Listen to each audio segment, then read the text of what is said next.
അസ്സലാമു അലൈക്കും വറഹ്മത്തുള്ളാഹി തആല വബറകാതുഹു. ഗസ ഒരു കണ്ണീർ കടലായി തുടരുകയാണ്. 2023 ഒക്ടോബർ 7 തുടങ്ങിയ വംശഹത്യ ഇപ്പോഴും തുടർന്നുകൊണ്ടിരിക്കുന്നു. ഗസ സിറ്റിയിൽ ഏകദേശം 65,141 ആളുകൾ മരണപ്പെടുകയും 1.65 ലക്ഷം ആളുകൾക്ക് പരിക്കേൽക്കുകയും ചെയ്തു. ഗസ സിറ്റിയിൽ 4.8 ലക്ഷം ആളുകൾ ഗസ സിറ്റിയിൽ നിന്ന് പാലായനം ചെയ്യുകയും ചെയ്തു. ഇത്രത്തോളം വംശഹത്യ ഗസയിൽ നടന്നിട്ട് പോലും UN പോലും ഇടപെട്ടിട്ട് പോലും എന്തുകൊണ്ടാണ് ഗസയിലെ ഈ പ്രശ്നങ്ങൾ പരിഹരിക്കാൻ സാധിക്കാത്തത്? അതിനുള്ള കാരണം എന്താണ്?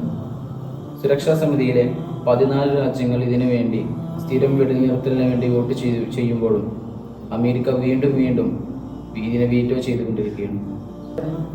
കഴിഞ്ഞ ദിവസം UN അസംബ്ലി കൂടിയപ്പോൾ 145 രാജ്യങ്ങൾ സ്വതന്ത്ര ഫലസ്തീനു വേണ്ടി അനുകൂലമായി വോട്ട് ചെയ്യുകയും 5 രാജ്യങ്ങൾ ഇതിനെ എതിർക്കുകയും 6 രാജ്യങ്ങൾ ഇതിനെ ഇതിൽ നിന്ന് വിട്ടുനിൽക്കുകയും ചെയ്തു. പക്ഷേ അമേരിക്ക എന്ന രാജ്യം ഈ ഒരു ചർച്ചയെ വീറ്റോ ചെയ്തു. ഏകദേശം 6 തവണയാണ് അമേരിക്ക ഇതിനെ വീറ്റോ ചെയ്യുന്നത്. ചുരുക്കം പറഞ്ഞാൽ ലോക സമാധാനത്തിന് ഭീഷണി നിൽക്കുകയാണ് അമേരിക്ക എന്ന രാജ്യം ഇന്ന് ലോകത്തിന് മുന്നിൽ.